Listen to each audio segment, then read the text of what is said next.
दोस्तों, स्वागत है एक बार फिर आप सभी का हमारे YouTube चैनल पर।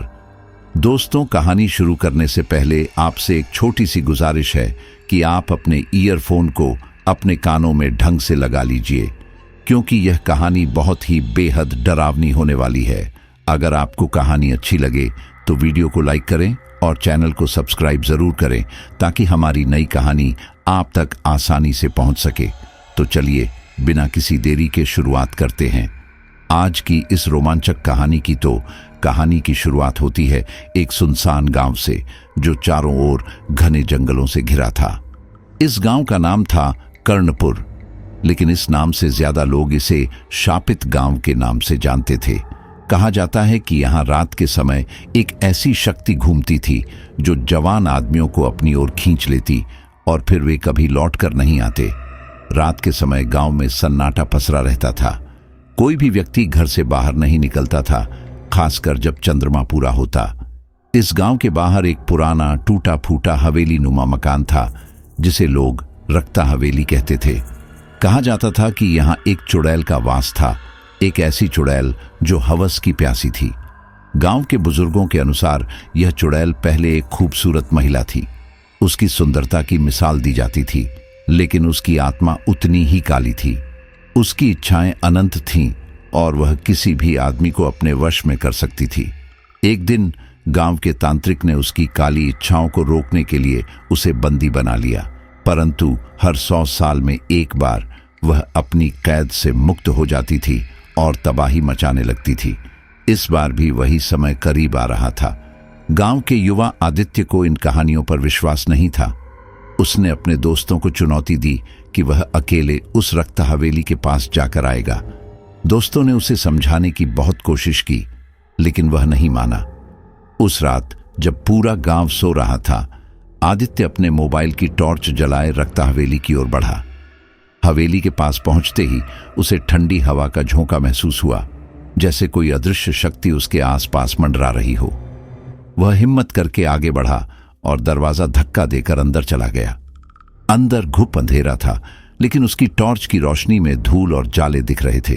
तभी एक मीठी मगर रहस्यमयी हंसी गूंजी। कौन आया है मेरे पास? आवाज में ऐसी मोहकता थी कि आदित्य का दिल तेजी से धड़कने लगा। अचानक सामने एक परछाई उभरी। वह एक औरत थी, लंबे काले बाल, लाल आंखें और बेहद आकर्षक चेहरा। तुम यहाँ क्या कर रहे हो? उस औरत ने मुस्कुराकर पूछा। आदित्य को समझ नहीं आया कि डरना चाहिए या उसकी सुंदरता में खो जाना चाहिए। मैं बस यहां देखने आया था कि इस हवेली में क्या सच में कोई चुड़ैल है या नहीं। वह हंसी। अब तो तुम देख चुके हो, क्या अब भी यकीन नहीं? आदित्य कुछ बोलने ही वाला था कि अचानक उसके शरीर में अजीब सी गर्मी फैलने लगी। उस औरत ने धीरे धीरे उसकी ओर कदम बढ़ाए। उसकी आंखों में कुछ ऐसा था जिसे देखकर आदित्य पूरी तरह से सम्मोहित हो गया। उसके होंठ हिले, लेकिन शब्द नहीं निकले। मुझे पता है तुम मुझसे डर नहीं रहे, चुड़ैल ने कहा, बल्कि तुम मेरे वश में आ चुके हो। आदित्य को महसूस हुआ कि उसके पैरों में ताकत नहीं रही। वह वहीं खड़ा रह गया, जैसे किसी अदृश्य शक्ति ने उसे जकड़ लिया हो। चुड़ैल धीरे धीरे उसके चारों ओर घूमने लगी। क्या तुम जानते हो मैं कौन हूं? उसने फुसफुसाते हुए कहा। आदित्य ने सिर हिलाया। मैं वही हूं जिसकी हवस ने मुझे चुड़ैल बना दिया, लेकिन तुम खास हो, मैं तुम्हें इतनी आसानी से छोड़ने वाली नहीं। तभी हवेली के चारों ओर भयंकर आंधी चलने लगी। खिड़कियां जोर जोर से फड़फड़ाने लगीं और अचानक एक बड़ा झटका लगा। आदित्य जमीन पर गिर पड़ा। जब उसने अपनी आंखें खोलीं तो वह खुद को किसी दूसरी ही दुनिया में महसूस करने लगा।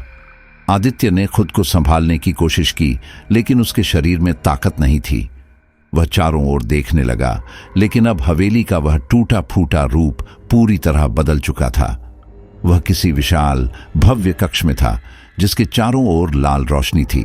हवा में गुलाब और चंदन की मिलीजुली सुगंध थी, लेकिन उसमें कुछ अजीब सा था, जैसे यह सुगंध उसे गहराई में डुबो रही हो, उसकी चेतना को कमजोर कर रही हो। उसके सामने वही रहस्यमयी स्त्री खड़ी थी, पर अब वह पहले से भी अधिक मोहक लग रही थी। उसकी आंखें अब और गहरी हो चुकी थीं और उसका चेहरा एक अजीब चमक से दमक रहा था। तुम कहाँ हो? क्या तुम जानना चाहते हो? चुड़ैल ने उसकी ओर बढ़ते हुए पूछा। आदित्य ने कांपते हुए सिर हिलाया। ये मेरी दुनिया है, मेरी इच्छाओं, मेरी वासनाओं की दुनिया। यहां समय नहीं चलता, यहां सिर्फ आनंद, मोह और भोग है। आदित्य ने खुद को मुक्त करने की कोशिश की, लेकिन जैसे जैसे वह कोशिश करता वैसे वैसे चुड़ैल की मुस्कान चौड़ी होती जाती। डरने की जरूरत नहीं है प्रिय, उसने कहा। तुम अब मेरे हो, हमेशा के लिए। आदित्य की आंखों में भय था, लेकिन वह अब भी पूरी तरह से हार मानने को तैयार नहीं था। नहीं, यह गलत है। तुमने कितने लोगों को फंसाया है। चुड़ैल की आंखों में एक चमक उभरी, जैसे उसने किसी दिलचस्प खेल की शुरुआत कर दी हो। गिनती रखना मेरे नियमों में नहीं है, लेकिन हां, बहुत से लोग थे जो मुझसे बच नहीं सके।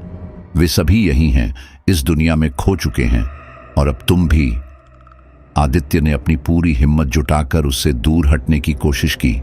उसने अपनी जेब में रखी मां की दी हुई पवित्र ताबीज को कसकर पकड़ लिया, लेकिन जैसे ही उसने ताबीज निकाली, चुड़ैल की आंखों में गुस्से की लहर दौड़ गई। ये क्या है? उसने गुस्से से कहा। आदित्य को अब कुछ समझ आने लगा था।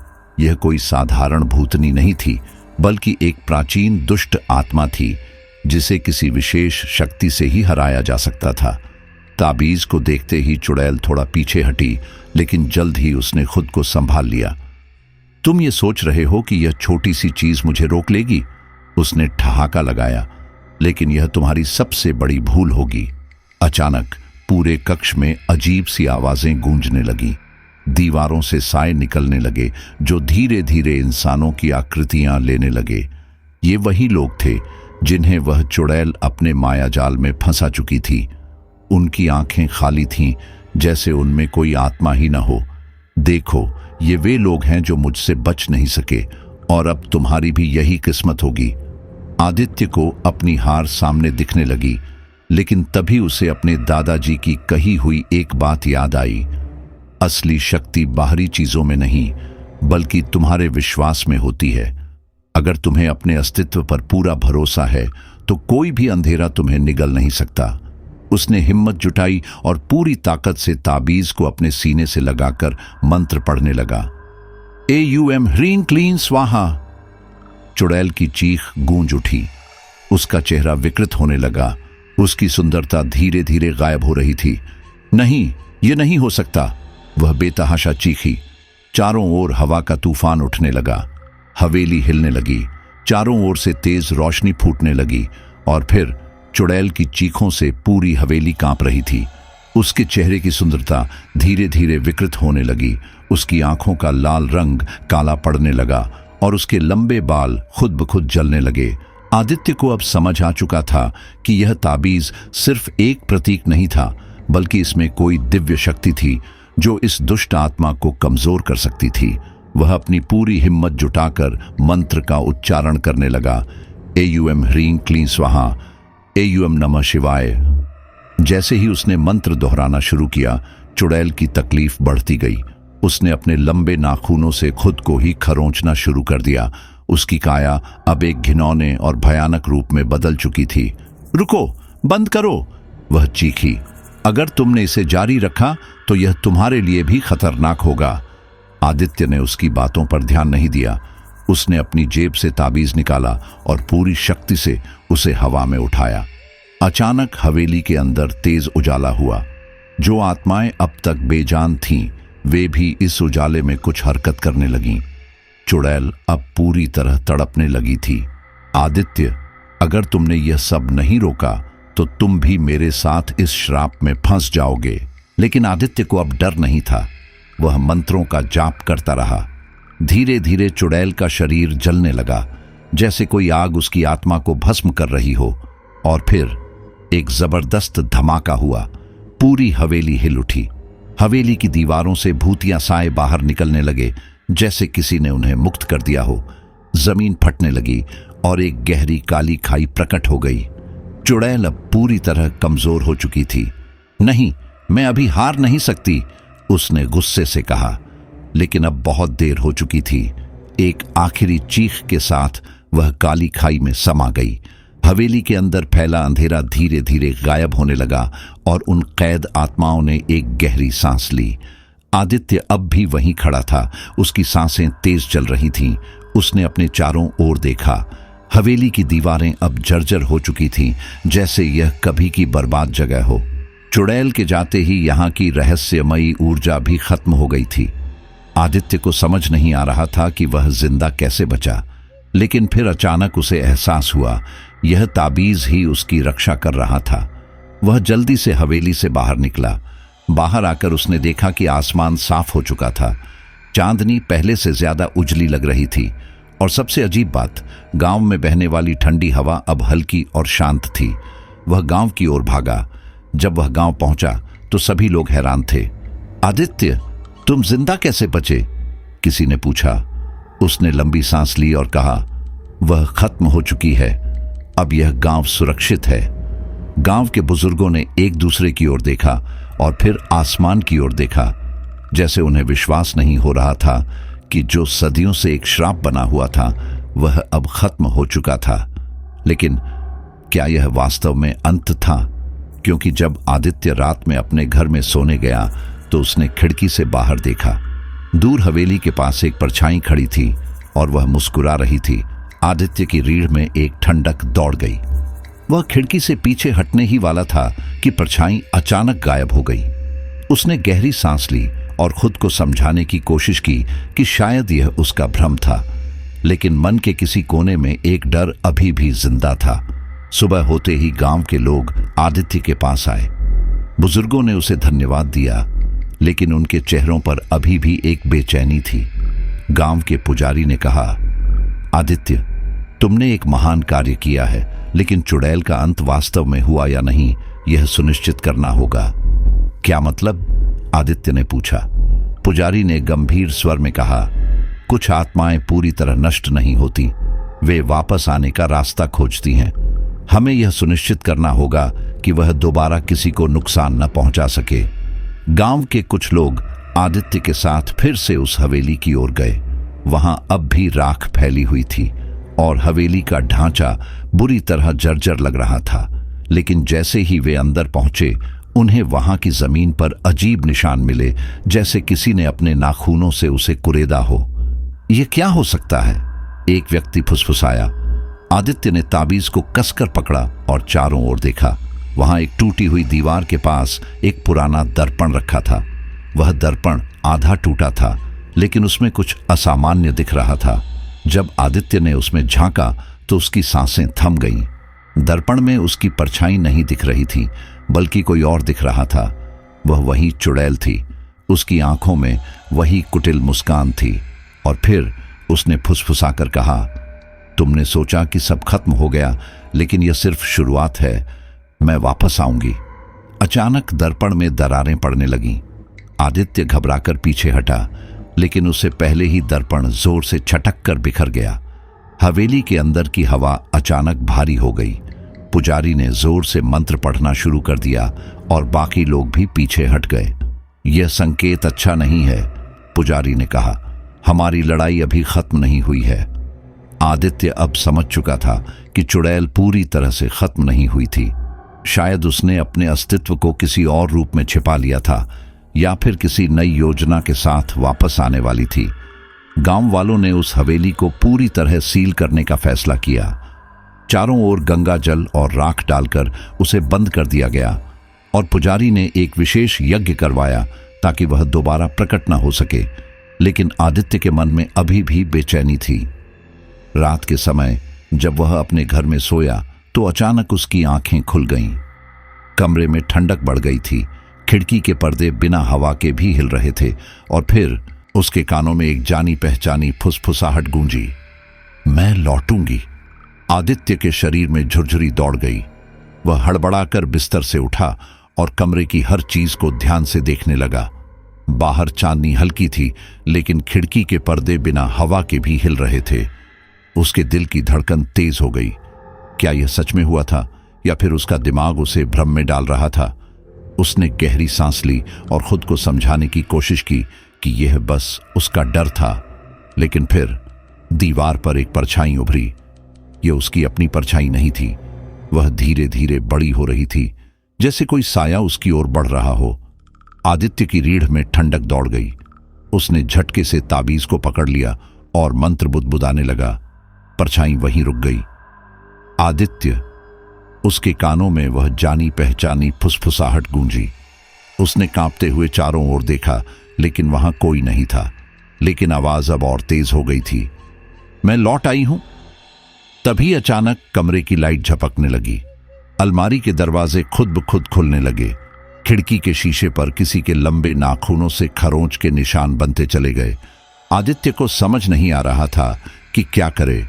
उसने जल्दी से अपनी मां को आवाज दी, लेकिन जैसे ही वह दरवाजे की ओर बढ़ा, दरवाजा अपने आप बंद हो गया। उसने उसे खोलने की कोशिश की, लेकिन वह जाम हो चुका था। अब कोई तुम्हें बचा नहीं सकता। यह सुनते ही आदित्य के पसीने छूट गए। वह जानता था कि यह कोई सपना नहीं था। चुड़ैल वापस आ चुकी थी, लेकिन कैसे? उसे तो खत्म हो जाना चाहिए था। अचानक कमरे के कोने में एक धुंधली आकृति उभरने लगी। वह धीरे धीरे स्पष्ट होती गई, और जब आदित्य ने देखा तो उसके पैरों तले जमीन खिसक गई। वह वही चुड़ैल थी, लेकिन अब पहले से भी ज्यादा भयावह। उसका चेहरा अधजला लग रहा था। उसकी आंखों से खून जैसी लाल रोशनी निकल रही थी, और उसके लंबे नाखून जमीन पर घसीट रहे थे। आदित्य, उसने धीरे से कहा, तुमने मुझे खत्म करने की कोशिश की, लेकिन तुम भूल गए कि मैं सिर्फ एक आत्मा नहीं, मैं एक श्राप हूं। आदित्य ने कांपते हुए मंत्र का जाप शुरू किया, लेकिन इस बार चुड़ैल हंस पड़ी। अब मंत्रों का कोई असर नहीं होगा, उसने कहा। तुमने जो किया उसकी सजा तुम्हें मिलेगी। अब मैं तुम्हारी आत्मा को अपने साथ ले जाऊंगी। अचानक उसने हाथ बढ़ाया और आदित्य को जमीन से उठा लिया। उसकी पकड़ इतनी ठंडी थी कि आदित्य को लगा जैसे उसकी हड्डियां जमने लगी हैं। उसने ताबीज को कसकर पकड़ा, लेकिन इस बार ताबीज भी चमक नहीं रहा था। अब तुम्हारी रक्षा कोई नहीं कर सकता, चुड़ैल ने धीरे से कहा और उसकी आंखों में झांका। आदित्य को लगा जैसे उसकी आत्मा शरीर से खींचने लगी हो। उसके सिर में तेज दर्द होने लगा, आंखों के सामने अंधेरा छाने लगा। वह पूरी तरह बेबस था, और तभी दरवाजे के बाहर किसी ने जोर से घंटी बजाई। आदित्य का ध्यान टूटा, और उसी पल चुड़ैल की पकड़ थोड़ी ढीली हुई। वह जोर से चीखी और पीछे हट गई। आदित्य ने हिम्मत जुटाकर दरवाजे की ओर देखा। बाहर कोई था, लेकिन कौन? दरवाजे पर घंटी लगातार बज रही थी। बाहर कोई था, लेकिन इतनी रात को कौन आ सकता था? आदित्य की सांसें तेज हो गईं। चुड़ैल अब कमरे के कोने में दुबक गई थी, जैसे दरवाजे के बाहर मौजूद किसी चीज से डर रही हो। अचानक दरवाजा जोर से धड़ाका मारकर हिलने लगा। किसी ने पूरी ताकत से उसे खोलने की कोशिश की। कमरे के अंदर ठंड और बढ़ गई। हवा में अजीब सी फुसफुसाहट गूंजने लगी। चुड़ैल गुस्से से गुर्राने लगी, लेकिन दरवाजे की ओर देखने से बच रही थी। आदित्य, बाहर से किसी ने पुकारा। आवाज जानी पहचानी थी। ये पुजारी की आवाज थी। आदित्य को अचानक उम्मीद की एक किरण दिखाई दी। उसने पूरी ताकत लगाकर दरवाजा खोलने की कोशिश की, लेकिन वह अब भी बंद था। पीछे हटो, पुजारी ने जोर से कहा, और फिर दरवाजे के बाहर से गंगा जल की तेज धारा अंदर आई और कमरे में बिखर गई। पानी की बूंदें जैसे ही जमीन पर पड़ी, एक अजीब सी आवाज गूंजी और चुड़ैल जोर से चीख उठी। उसकी त्वचा से धुआं उठने लगा, जैसे वह जल रही हो। आदित्य ने पहली बार देखा कि चुड़ैल को भी दर्द महसूस हो रहा था। वह दीवार पर अपने लंबे नाखून घिसते हुए तड़पने लगी। पुजारी अब कमरे में आ चुके थे। उनके हाथ में गंगा जल से भरा कलश था, और उनके साथ गांव के कुछ और लोग भी थे। इस बार यह पूरी तरह खत्म होगी। पुजारी ने मंत्रों का उच्चारण शुरू किया। जैसे ही मंत्रों की गूंज कमरे में फैली, चुड़ैल की चीखें और तेज हो गईं। उसकी काया अब विकृत हो रही थी। चेहरा और भी डरावना हो गया था, और उसके शरीर से धुएं के गुब्बार निकलने लगे। तुम मुझे नहीं मिटा सकते, उसने जोर से चिल्लाया। लेकिन पुजारी ने बिना रुके मंत्र पढ़ना जारी रखा। गांव वालों ने भी मिलकर गंगा जल छिड़कना शुरू कर दिया। चुड़ैल अब कमरे के कोने में सिकुड़ने लगी थी। उसकी काली आंखों में डर था। नहीं, नहीं। अचानक कमरे के बीचों बीच जमीन फटने लगी। उसमें एक गहरा गड्ढा बनता गया, और उसमें से तेज लाल रोशनी निकलने लगी। यह वही खाई थी जहां से चुड़ैल निकली थी। वापस जाओ जहां से आई हो, पुजारी ने जोर से कहा और आखिरी बार पूरा गंगा जल चुड़ैल के ऊपर छिड़क दिया। चुड़ैल जोर से चीखी और उसकी काया धीरे धीरे खाई में समाने लगी। उसकी पकड़ दीवारों पर कसने लगी, लेकिन अब कोई उसे बचा नहीं सकता था। नहीं, यह अभी खत्म नहीं हुआ। उसकी आवाज दूर होती चली गई और फिर एक जबरदस्त झटका लगा। पूरा घर हिल गया। खाई में से एक जोरदार गड़गड़ाहट हुई और फिर वह धीरे धीरे बंद हो गई। कमरे में अब एक अजीब सी शांति थी। ठंडक गायब हो चुकी थी, हवाएं शांत हो चुकी थीं। आदित्य ने गहरी सांस ली। क्या यह सच में खत्म हो गई? उसने पुजारी से पूछा। पुजारी ने सिर हिलाया।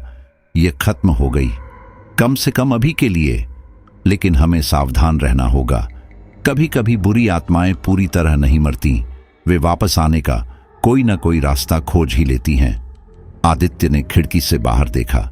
रात का अंधेरा अब पहले जैसा डरावना नहीं लग रहा था, लेकिन कहीं ना कहीं उसके दिल के किसी कोने में अभी भी एक सवाल था। रात बीत चुकी थी, लेकिन आदित्य की आंखों से नींद कोसों दूर थी। कमरे में अब सब कुछ सामान्य लग रहा था, लेकिन उसके मन में एक अजीब बेचैनी थी। पुजारी और गांव के लोग अब जा चुके थे, लेकिन जाते जाते पुजारी ने एक चेतावनी दी थी। अगर कभी तुम्हें लगे कि वह वापस आ रही है तो तुरंत मुझे बुलाना। ये आत्माएं इतनी आसानी से हार नहीं मानती। आदित्य ने खुद को समझाने की कोशिश की कि यह सब खत्म हो चुका है, लेकिन उसके मन का डर अब भी जिंदा था। उसने बिस्तर पर लेटने की कोशिश की, लेकिन जैसे ही उसने आंखें बंद की, उसे महसूस हुआ कि कमरे में कोई है। उसका दिल तेजी से धड़कने लगा। उसने धीरे धीरे आंखें खोलीं और चारों ओर देखा। कमरा खाली था, लेकिन दरवाजे के नीचे से किसी के पैरों की परछाई दिख रही थी। उसका पूरा शरीर सुन्न हो गया। उसने धीमे से दरवाजे की ओर देखा। परछाई हिल रही थी, जैसे कोई बाहर खड़ा उसकी हर हरकत देख रहा हो। शायद यह मेरा भ्रम है, उसने खुद को दिलासा देने की कोशिश की, लेकिन तभी दरवाजे पर जोर से दस्तक हुई। आदित्य झटके से उठ बैठा। उसकी सांसें अटक गईं। इतनी रात को कौन हो सकता था? उसने हिम्मत जुटाकर दरवाजा खोलने की कोशिश की, लेकिन जैसे ही उसने कुंडी पकड़ी, दरवाजे पर अंदर से किसी ने खरोंच मारी। खर्र खर्र! उसकी रीढ़ में ठंडक दौड़ गई। कौन है? उसने कांपती आवाज में पूछा। कोई जवाब नहीं, लेकिन दरवाजे की दूसरी तरफ से एक धीमी डरावनी हंसी सुनाई दी। अब आदित्य को समझ आ गया था, यह खत्म नहीं हुआ था। चुड़ैल वापस आ चुकी थी। उसने जल्दी से ताबीज को कसकर पकड़ लिया और मंत्र बुदबुदाने लगा, लेकिन जैसे ही उसने मंत्र पढ़ना शुरू किया, दरवाजा अचानक जोर से खुल गया और बाहर की अंधेरी गली में कोई नहीं था, पर हवा में एक हल्की सी सरसराहट गूंज रही थी। आदित्य, मैं लौट आई हूं, इस बार बच नहीं पाओगे। उसकी धड़कनें रुकने लगीं। उसने बाहर झांक कर देखा, लेकिन वहां सिर्फ सन्नाटा था।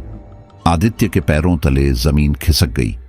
बाहर अंधेरे में कुछ भी नहीं दिख रहा था, लेकिन हवा में गूंजती उस सरसराहट ने उसे झकझोर दिया। उसकी आंखें अब भी उस गली के कोने पर टिकी थीं, जहां से हल्की सफेद धुंध बहती हुई उसके घर की ओर बढ़ रही थी। उसने धीरे धीरे दरवाजा बंद किया और ताबीज को कसकर पकड़ लिया। वह समझ चुका था कि चुड़ैल मरी नहीं थी, बल्कि सिर्फ कुछ समय के लिए शांत हुई थी। लेकिन अब वह फिर से लौट आई थी, और इस बार पहले से भी ज्यादा शक्तिशाली लग रही थी। आदित्य तेजी से कमरे में लौटा और अलमारी में रखी एक पुरानी किताब निकाली, जिसे पुजारी ने उसे दी थी। उस किताब में भूत प्रेतों से जुड़ी कई बातें लिखी थीं। उसने पन्ने पलटने शुरू किए। उसकी उंगलियां कांप रही थीं। अचानक उसकी नजर एक पंक्ति पर पड़ी। कुछ आत्माएं सिर्फ शुद्ध अग्नि से मुक्त होती हैं। अगर वे दोबारा लौटें तो उनका एकमात्र अंत है उनके अस्तित्व की जड़ को जलाना। अस्तित्व की जड़? ये क्या हो सकता था? तभी एक भयानक चीख गूंजी। आदित्य झटके से उठा और खिड़की की ओर देखा। बाहर पेड़ों की टहनियां जोर से हिल रही थीं और बीच में किसी की धुंधली परछाई नजर आ रही थी। उसकी सांसें तेज हो गईं और फिर वह परछाई हवा में उठने लगी। धीरे धीरे उसका रूप स्पष्ट होने लगा। चुड़ैल वहीं खड़ी थी, उसका जला हुआ चेहरा, गहरी काली आंखें और लंबे नाखून अंधेरे में चमक रहे थे।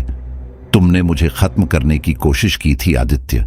उसकी आवाज में गूंजती नफरत साफ झलक रही थी। आदित्य तुरंत पीछे हटा, लेकिन चुड़ैल हवा में उड़ती हुई खिड़की के अंदर घुस आई। उसके पैरों के नीचे जमीन नहीं थी और वह बिना हिले डुले हवा में तैर रही थी। अब तुम्हारा समय खत्म हो चुका है, उसने गुर्राते हुए कहा। आदित्य ने जल्दी से ताबीज को कसकर पकड़ा और मंत्र पढ़ना शुरू किया, लेकिन इस बार मंत्रों का कोई असर नहीं हो रहा था। चुड़ैल हंस पड़ी। अब यह सब बेकार है, अब मैं अमर हूं। उसके हंसते ही कमरे के चारों ओर भयानक हलचल होने लगी। अलमारी के दरवाजे अपने आप खुलने लगे, दीवारों पर दरारें उभर आईं और खिड़की के शीशे चटकने लगे। आदित्य को अब एक ही रास्ता दिख रहा था, उसे उस किताब में लिखे शब्दों का अर्थ समझना था, उनके अस्तित्व की जड़ को जलाना। आदित्य के पास अब ज्यादा समय नहीं था। चुड़ैल हवा में तैरते हुए उसकी ओर बढ़ रही थी और कमरे में तबाही मची हुई थी। उसे तुरंत समझना था कि अस्तित्व की जड़ को जलाना आखिर क्या मतलब रखता है। अचानक उसकी नजर फिर से किताब पर पड़ी। उसमें एक और लाइन लिखी थी, जिस स्थान से आत्मा जन्मी है उसे नष्ट किए बिना उसका अंत नहीं किया जा सकता।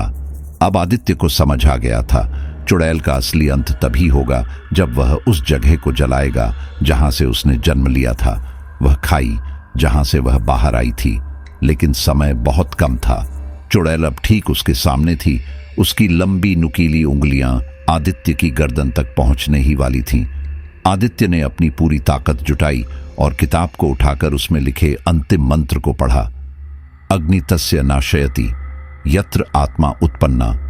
जैसे ही उसने ये शब्द कहे, कमरे में अचानक आग की लपटें उठने लगीं। हवा में कुछ जलने की गंध फैली और फिर चुड़ैल जोर से चीखने लगी। उसकी आंखें आग की लपटों से जल रही थीं। उसका पूरा शरीर कांपने लगा। नहीं, यह नहीं हो सकता, उसने दर्द से चिल्लाते हुए कहा। आग अब हवा में घूम रही थी और अदृश्य ताकतों के कारण वह धीरे धीरे उस खाई तक पहुंच गई जहां से चुड़ैल आई थी। खाई की जमीन जलने लगी, वहां से भयानक चीखें आने लगी और फिर देखते ही देखते खाई पूरी तरह जलकर राख हो गई। चुड़ैल ने अपनी अंतिम चीख भरी और अगले ही पल वह काले धुएं में बदलकर गायब हो गई। कमरे में सब कुछ शांत हो गया। हवा स्थिर हो गई और अंधेरा भी अब डरावना नहीं लग रहा था। आदित्य घुटनों के बल बैठ गया।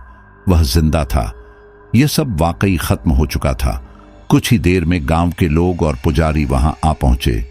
जब उन्होंने देखा कि खाई जलकर नष्ट हो चुकी है और आदित्य सुरक्षित है, तो उन्होंने राहत की सांस ली।